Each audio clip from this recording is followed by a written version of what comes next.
প্রথমে শিরোনাম, তারপরে বিস্তারিত। শুভেন্দুর বড় ঘোষণা, নন্দীগ্রামে রাম মন্দির তৈরি করবেন শুভেন্দু। এবার বাংলায় রাম মন্দির। কবে থেকে বাড়বে লক্ষ্মীর ভান্ডার, তারিখ ঘোষণা করলেন মুখ্যমন্ত্রী মমতা বন্দ্যোপাধ্যায়। মোদির বড় পরিকল্পনা, রেশন ব্যবস্থা, চাল গম বন্ধ করে নগদ হাতে দিবে টাকা। গাইঘাটা সীমান্তে কাঁটাতার বসানোর উদ্যোগ, জমি অধিগ্রহণে তৎপর প্রশাসন। বিজেপির থেকে সমর্থন তুলে নিল নীতিশ কুমারের জেডিইউ। বড় বিপদে মোদির সরকার। সঞ্জয়ের ফাঁসি চেয়ে হাইকোর্টে যাচ্ছে সিবিআই। মুখ্যমন্ত্রীর হুঁশিয়ারির পরই দুই তৃণমূল নেতার বিরুদ্ধে অভিযোগ। আইনমন্ত্রী মলয় ঘটকের বাড়িতে হামলা, ভাঙচুর। ট্রাম্পের সিদ্ধান্তে চিন্তায় এই ভারতীয়রা, ভারতের কপালে কষ্ট আছে বললেন ডোনাল্ড ট্রাম্প।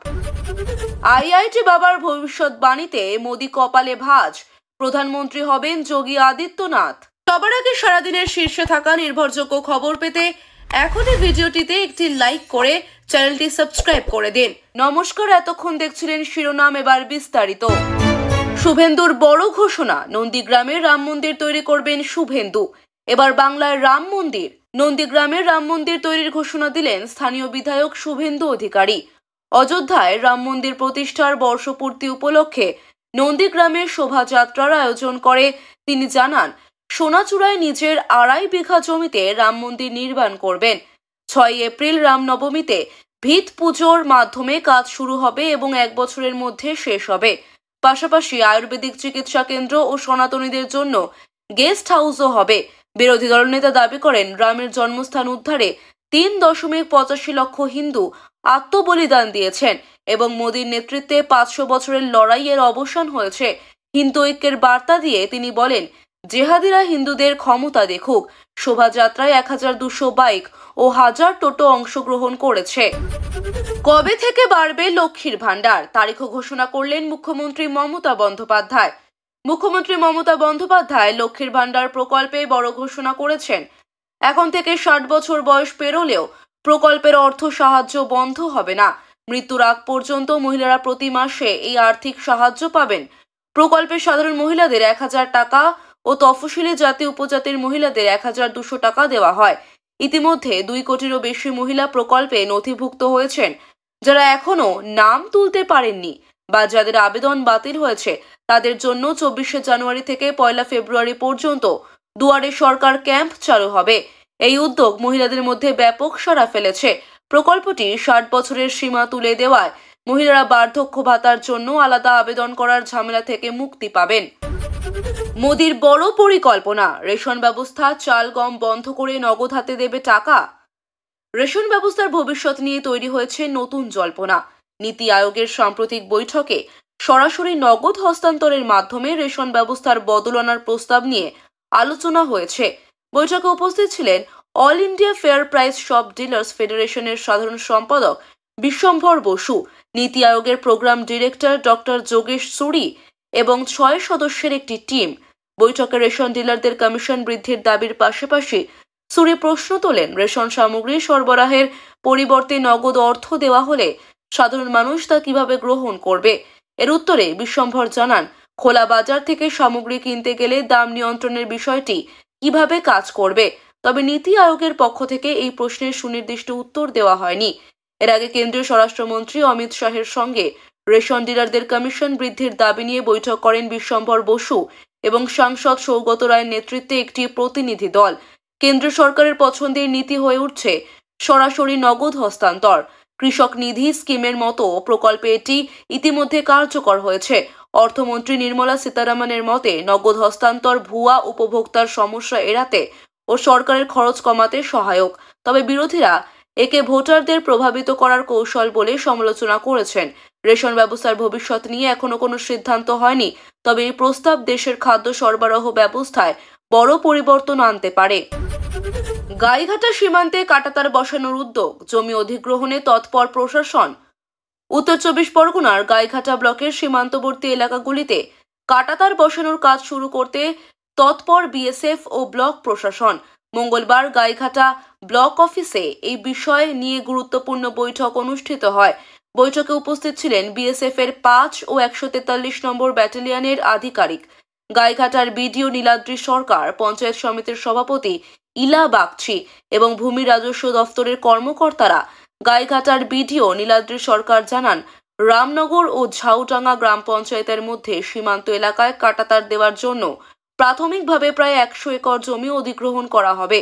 তিনি বলেন, জমি নিয়ে কোনো সমস্যা নেই, জমি কেনার কাজ শুরু হয়ে গেছে এবং ফেব্রুয়ারির মধ্যে জমি মাপজোকের কাজ শেষ হবে। পঞ্চায়েত সমিতির সভাপতি ইলা বাগচি জানান, গাইঘাটা ব্লকে জমি নিয়ে কোনো জটিলতা নেই। স্থানীয় বাসিন্দারাও এই উদ্যোগে সহায়তা করছেন। বাংলাদেশের উত্তপ্ত পরিস্থিতির মধ্যে অনুপ্রবেশ ঠেকাতে বিএসএফ এবং রাজ্য পুলিশ আরও কড়া অবস্থান নিয়েছে। সীমান্ত এলাকায় নিরাপত্তা জোরদার করতে কাঁটাতার বসানো অত্যন্ত গুরুত্বপূর্ণ বলে মনে করছে প্রশাসন।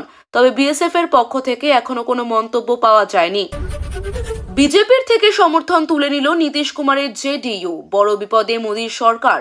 মণিপুরে বড়সড় রাজনৈতিক চমক। বিজেপির উপর থেকে সমর্থন তুলে নিল জনতা দল ইউনাইটেড। জেডিইউর এই পদক্ষেপের ফলে রাজনৈতিক মহলে জল্পনা তুঙ্গে উঠেছে। বর্তমানে মণিপুর বিধানসভায় জেডিইউর 6 জন বিধায়ক রয়েছেন। তবে বিজেপির 32 জন বিধায়ক থাকা সত্ত্বেও সরকারের স্থায়িত্বে তেমন কোনো প্রভাব পড়ার সম্ভাবনা নেই। বিশেষজ্ঞদের মতে, নীতিশ কুমারের এই পদক্ষেপ শুধুমাত্র মণিপুরের রাজনীতিতে নয়, বরং বিহার থেকে দিল্লি পর্যন্ত একটি সুদূর প্রসারী বার্তা দিচ্ছে। বিহারের আসন্ন নির্বাচনে বিজেপির বিরুদ্ধে আরও শক্তিশালী জোট গড়ার প্রচেষ্টা হিসেবে জেডিইউর এই পদক্ষেপকে দেখছেন অনেকেই। মণিপুরে বিজেপির সঙ্গ ছাড়ার পর জেডিইউর নেতারা জানিয়েছেন, রাজ্যের রাজনৈতিক পরিস্থিতি এবং বিজেপির কার্যকলাপ তাদের এই সিদ্ধান্ত নিতে বাধ্য করেছে। অন্যদিকে বিজেপির পক্ষ থেকে জানানো হয়েছে, এই সিদ্ধান্তে তাদের সরকারে কোনো প্রভাব পড়বে না। মণিপুরের এই রাজনৈতিক পরিবর্তন বিহারের রাজনীতিতেও যথেষ্ট প্রভাব ফেলতে পারে বলে মনে করছেন রাজনৈতিক বিশ্লেষকরা। নীতিশ কুমারের এই পদক্ষেপ আদৌ বিজেপির বিরুদ্ধে নতুন কোনো সমীকরণ তৈরি করে কিনা সেটাই এখন দেখার বিষয়। সঞ্জয়ের ফাঁসি চেয়ে হাইকোর্টে যাচ্ছে সিবিআই। সঞ্জয় রায়ের ফাঁসির দাবিতে এবার কলকাতা হাইকোর্টের দ্বারস্থ হতে চলেছে সিবিআই। সূত্রের খবর, নিম্ন আদালতের রায়কে চ্যালেঞ্জ জানিয়ে তারা এই পদক্ষেপ নিচ্ছে। এর আগে নিম্ন আদালতে সঞ্জয়ের ফাঁসির দাবি তুলেছিল সিবিআই। তবে বিচারক অনির্বাণ দাস তাকে আজীবন কারাদণ্ডের সাজা দেন। আরজি কর কাণ্ডে সঞ্জয়ের শাস্তি আরও কঠোর করার দাবি উঠেছে বিভিন্ন মহল থেকে। রাজ্য সরকার ইতিমধ্যেই এই মামলায় হাইকোর্টের শরণাপন্ন হয়েছে। সিবিআই এর এই পদক্ষেপে মামলার মোড় আরও ঘোরাতে পারে বলে মনে করছেন আইন বিশেষজ্ঞরা। মুখ্যমন্ত্রীর হুঁশিয়ারির পরই 2 তৃণমূল নেতার বিরুদ্ধে অভিযোগ। সরকারি প্রকল্পের সুবিধা পাইয়ে দেওয়ার নামে কাটমানি নেওয়ার অভিযোগ নিয়ে মুখ্যমন্ত্রী মমতা বন্দ্যোপাধ্যায়ের হুঁশিয়ারির 24 ঘন্টার মধ্যেই মুর্শিদাবাদের 2 তৃণমূল পঞ্চায়েত প্রধানের বিরুদ্ধে থানায় অভিযোগ দায়ের হয়েছে। পুলিশ সূত্রে জানা গেছে, অভিযুক্তদের বিরুদ্ধে পাওয়া অভিযোগগুলি খতিয়ে দেখা হচ্ছে। এই খবর এলাকায় ছড়িয়ে পড়তেই আরও অনেকে থানায় অভিযোগ জানাতে শুরু করেন। মুখ্যমন্ত্রীর কড়া বার্তার পর এমন ঘটনা প্রকাশ্যে আসায় রাজনৈতিক মহলেও চাঞ্চল্য সৃষ্টি হয়েছে। সরকারি প্রকল্পের স্বচ্ছতা বজায় রাখতে মুখ্যমন্ত্রীর এই হুঁশিয়ারিকে ইতিবাচক পদক্ষেপ বলেই মনে করছেন অনেকেই। অভিযোগ প্রমাণিত হলে দোষীদের বিরুদ্ধে কঠোর ব্যবস্থা নেওয়া হতে পারে বলে জানা গেছে। আইনমন্ত্রী মলয় ঘটকের বাড়িতে হামলা, ভাঙচুর। পশ্চিমবঙ্গের আইনমন্ত্রী মলয় ঘটকের আসানসোলের বাড়িতে ভাঙচুরের ঘটনা ঘটেছে। সোমবার এক যুবক মন্ত্রীর বাড়ির অফিসে প্রবেশ করে টেবিলের কাঁচ ভেঙে দেয়। ঘটনার সময় মন্ত্রী বাড়িতে ছিলেন না, তবে তার স্ত্রী বাড়ির উপরের তলায় ছিলেন। নিরাপত্তা রক্ষীরা অভিযুক্তকে আটক করে পুলিশের হাতে তুলে দেন। অভিযুক্ত ভিকি কেওড়া অভিযোগ করেছেন, তার পিতার মৃত্যুর শংসাপত্র 1 বছরেও পাননি। ক্ষোভ থেকে তিনি এই কাণ্ড ঘটান। ঘটনার পর আসানসোল পুলিশ কমিশনারেট কর্মকর্তারা ঘটনাস্থলে পৌঁছে পরিস্থিতি নিয়ন্ত্রণে আনেন। পুলিশ জানিয়েছে, মন্ত্রীর বাড়ির নিরাপত্তা ব্যবস্থা পুনর্মূল্যায়ন করা হবে। এই ঘটনায় রাজনৈতিক মহলে চাঞ্চল্য সৃষ্টি হয়েছে। ট্রাম্পের সিদ্ধান্তে চিন্তায় এই ভারতীয়রা। অবৈধভাবে বসবাসকারীদের ধরে ধরে তাদের দেশে ফেরত পাঠানো হবে বলে সাফ জানিয়েছেন ডোনাল্ড ট্রাম্প। এতে ঘুম উড়েছে ভারতীয়দেরও। প্রায় 18,000 ভারতীয়কে আমেরিকা থেকে ফেরত পাঠানো হতে পারে। আমেরিকায় প্রায় 3 লক্ষ ভারতীয় পড়ুয়া থাকে।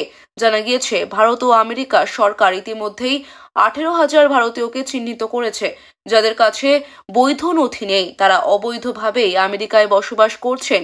এদেরই ভারতে ফেরত পাঠাতে চায় আমেরিকা। আইআইটি বাবার ভবিষ্যৎবাণীতে মোদি কপালে ভাঁজ। প্রধানমন্ত্রী হবেন যোগী আদিত্যনাথ।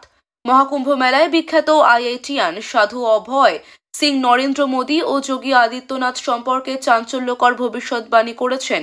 তিনি বলেছেন, আগামী দিনে নরেন্দ্র মোদী রাষ্ট্রপতি হবেন আর যোগী আদিত্যনাথ দেশের প্রধানমন্ত্রী পদে বসবেন।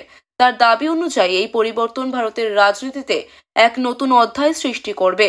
তবে এখানেই শেষ নয়। অভয় সিং আরও একটি গুরুতর ভবিষ্যৎবাণী করেছেন। তিনি জানিয়েছেন, 2025 সালে বিশ্বজুড়ে একটি ভয়াবহ যুদ্ধ হবে, যা গোটা মানবজাতিকে প্রভাবিত করতে পারে। তার এই মন্তব্য মহাকুম্ভে উপস্থিত ভক্তদের মধ্যে আলোড়ন সৃষ্টি করেছে। কেউ এটিকে সত্য বলে মনে করছেন, কেউ আবার কল্পনা বলে উড়িয়ে দিচ্ছেন।